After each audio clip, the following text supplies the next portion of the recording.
So welcome back to this video. कैसे हैं आप सभी लोग? आई होप आप सभी बिल्कुल गजब, बिल्कुल बढ़िया, बिल्कुल ऑसम होंगे।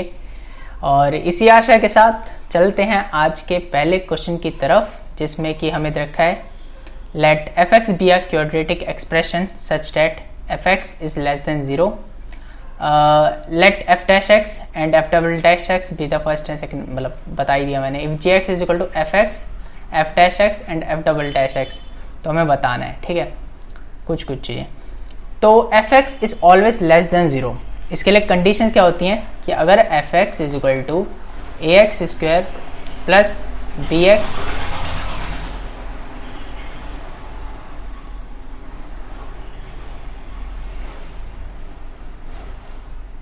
प्लस सी है, तो एफ एक्स हमेशा लेस देन 0 होने के लिए A should be less than 0 and B square minus 4ac should be less than 0। ठीक है, ये दो कंडीशन फुलफिल होनी चाहिए। तो हमसे क्या कह रखा है, जी एक्स कुछ है, तो जी एक्स हम देख लेते हैं।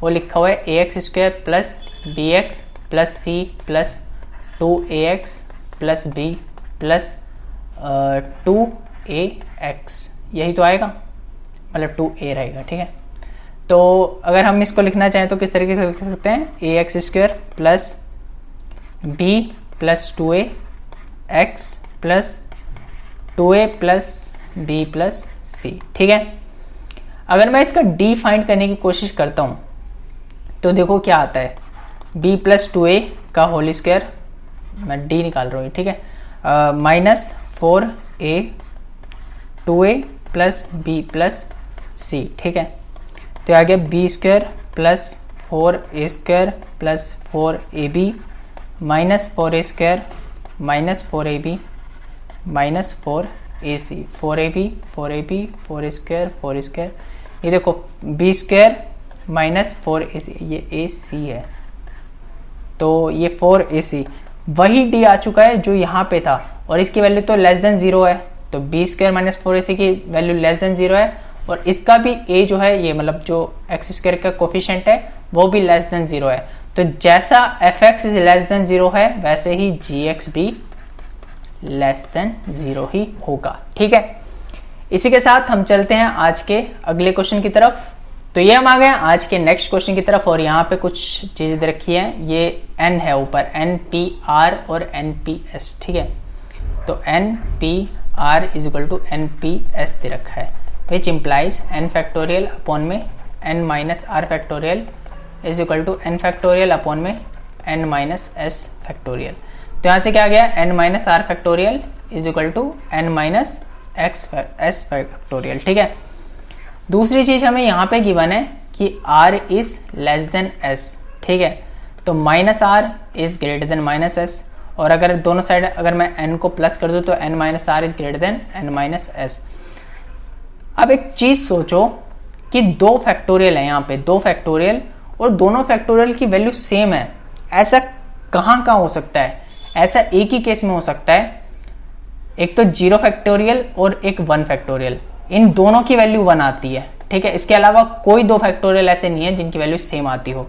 और यहाँ से हमें पता चल रहा है कि n माइनस आर बड़ा है, तो n माइनस आर बड़ा है तो मतलब कि n माइनस आर की वैल्यू जो है वो 1 है, और n माइनस एस छोटा है इसलिए उसकी वैल्यू 0 है। तो यहाँ से हमारी r की वैल्यू आ गई n माइनस 1 और s की वैल्यू आ गई n, और हमसे क्या पूछा है, r प्लस s, तो हो जाएगा n minus 1 plus n which is equal to 2n minus 1, and that is the correct answer of this question. और इसी के साथ हम चलते हैं आज के अगले क्वेश्चन की तरफ। तो ये हम आ गए आज के नेक्स्ट क्वेश्चन की तरफ, और यहाँ पे हमसे पूछा है 50c4 प्लस, अगर हम इसको एक्सपेंड करेंगे सिग्मा को, तो ये होगा 50c3 plus 51c3 plus 52c3 plus so on till 55c3। अब हमको एक प्रॉपर्टी पता है कि NCR plus NCR minus 1 is equal to n plus 1CR होता है। ठीक है, तो इस प्रॉपर्टी को अगर इन दोनों पार्ट में लगाएंगे तो कितना बन जाएगा, 51c4 plus 51c3 plus 52c3 plus so on till 55c3। अब ऐसे ही इन दोनों में फिर से ये प्रॉपर्टी लगाएंगे, फिर उनका जो सम आएगा फिर इन दोनों में लगाएंगे। इस तरीके से जब करते जाएंगे 56 तक, तो एट द एंड हमारा जो आंसर आ जाएगा वो आ जाएगा 56C4 and that is the correct answer of this question. और इसी के साथ हम चलते हैं आज के अगले क्वेश्चन की तरफ। तो ये हम आ गए आज के नेक्स्ट क्वेश्चन की तरफ, और यहाँ पे हमें चीज़ें दिखनी चाहिए, लाइक जितने भी हमें ऑप्शंस गिवन हैं तो उसमें हमें क्या पूछा है कि f100 इज लेस देन 100, एक ऑप्शन है। अब एक चीज़ सोच के देखो, बाकी जितने भी ऑप्शन हैं अगर मैं इसको 100 टाइम लेके जाता हूं तो अगर ये सब 1 1 होते ना तब जाकर के 100 पहुंचता, समझ रहे हो? जब 1 1 होते तब जाके 100 पहुंचते, तो कम होता जा रहा है 1/2 1/3 1/4 1/5 ऐसे होता जा रहा है, तो ये 100 तो कभी पहुंचने नहीं वाला। f100 is always less then 100, ठीक है।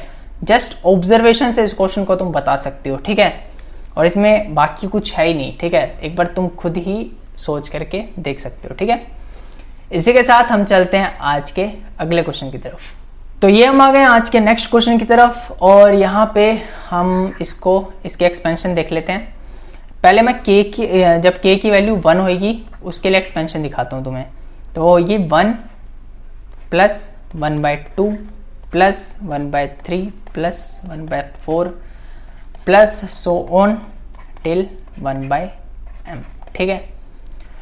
ऐसे ही जब तुम मतलब ये कुछ रहेगी, ठीक है, आगे जा करके, और जब तुम ये करोगे k की वैल्यू 2 लोगे तो कितनी आएगी 2/2 plus 2/3 plus 2/4 plus so on, ठीक है। जब k = 3 लोगे तो वो क्या बनेगा 3/3 प्लस 3/4 प्लस सो ऑन। अब इस चीज को इस तरीके से देखो, ऐसे,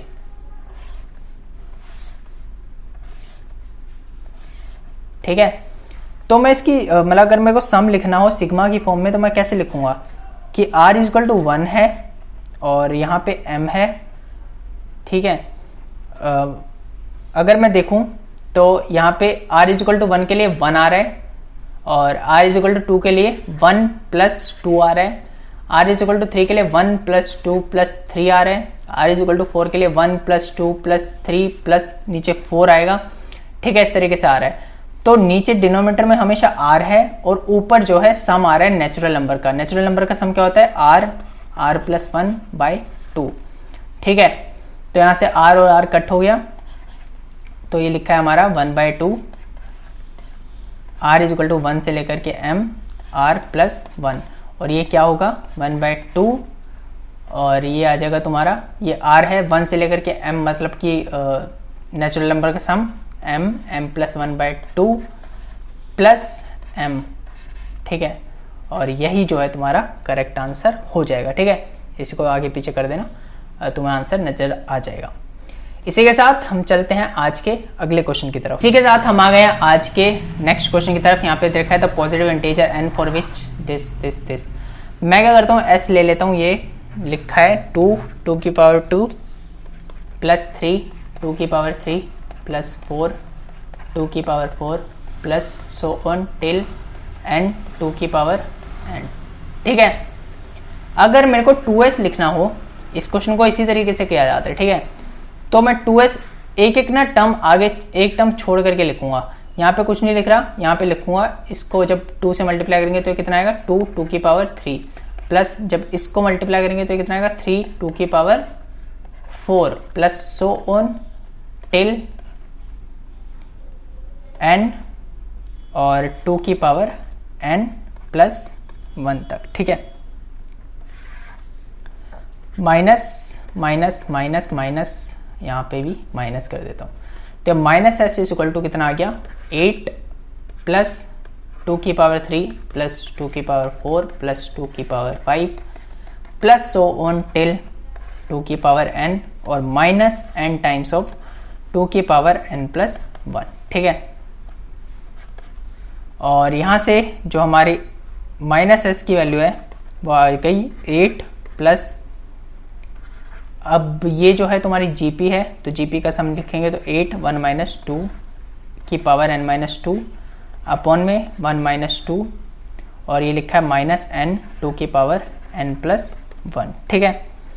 तो ये आ जाएगा 8 प्लस 8 2 की power n minus two minus 1 minus n 2 की पावर n प्लस 1, और ये तुम्हारा आ गया 8, और ये 8 जो है कट जाएगा, और ये तुम्हारा आ जाएगा n माइनस 1 2 की पावर n प्लस 1, ठीक है। और इसकी वैल्यू तुम्हें दे रखी है 2 की पावर n प्लस 10, ठीक है। तो जब इनको कंपेयर करेंगे तो उससे हमें 513 जो है वैल्यू नज़र आ जाएगी। 513 क्यों लिखी मैंने, तो हम ऑप्शन में देख सकते हैं कि हमें ये वाली जो टर्म है ना, ये कुछ 2 की पावर में लेके आना है, तभी ये पूरा 2 की पावर में कन्वर्ट हो पाएगा।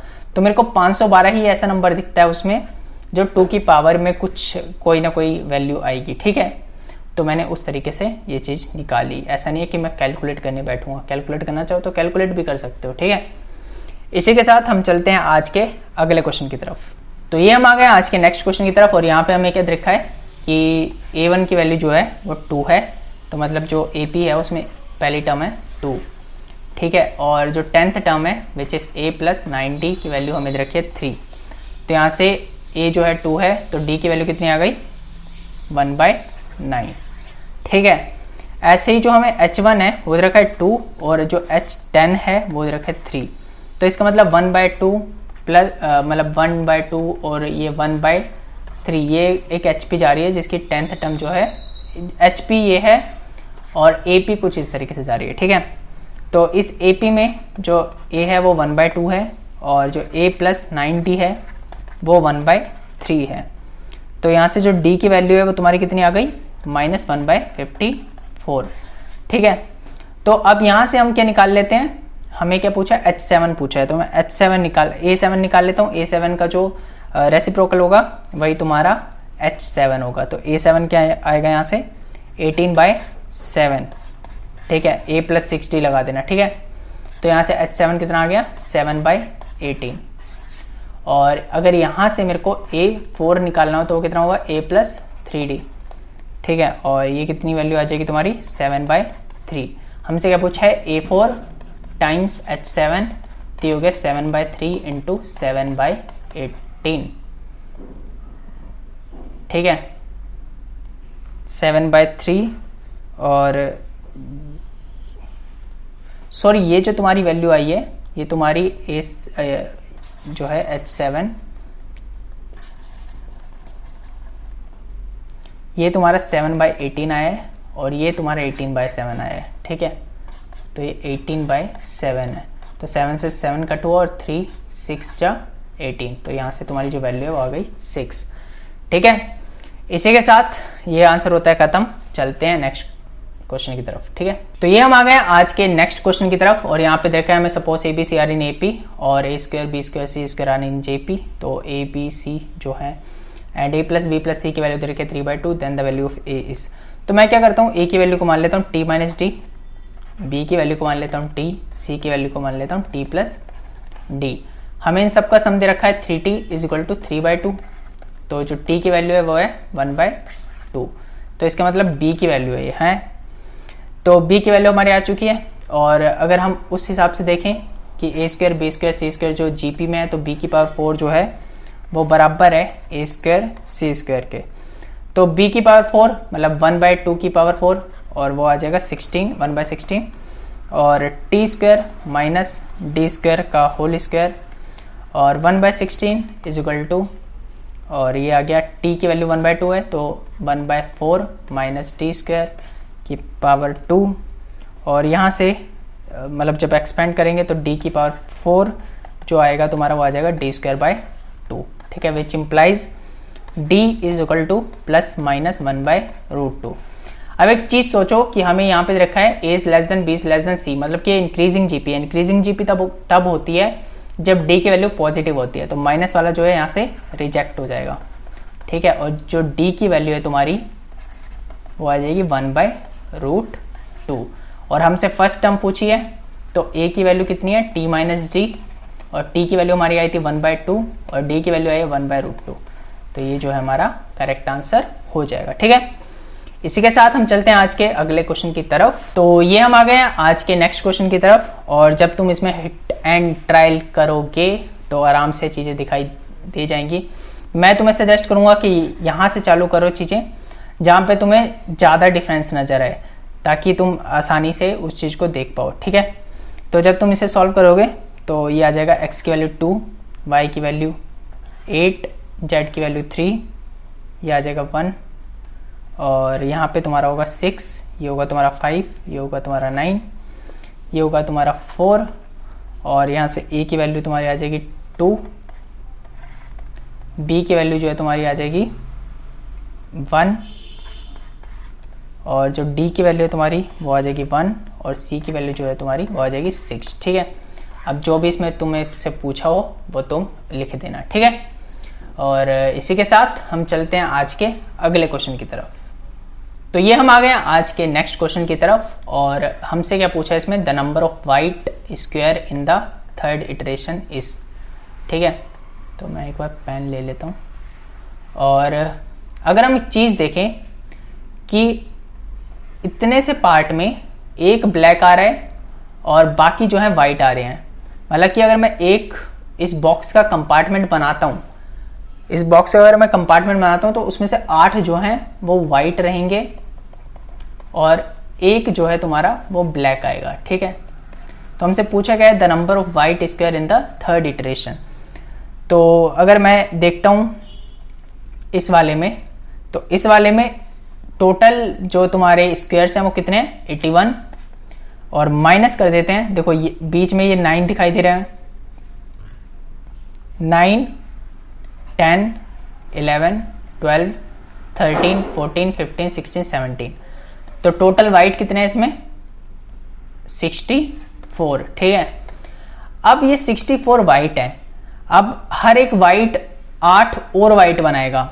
कैसे, इस वाले तरीके से हर एक वाइट में इस तरीके का एक कंपार्टमेंट बनेगा, तो हर 64 वाइट हैं इसमें से हर एक 8 वाइट बॉक्स बनाएगा। तो हम क्या करते हैं, 64 को मल्टीप्लाई कर देते हैं 8 से, और वही जो है हमारा करेक्ट आंसर हो जाएगा। ठीक है, and that's all for this video. फिर मिलते हैं नेक्स्ट वीडियो में, तब तक के लिए बाय बाय।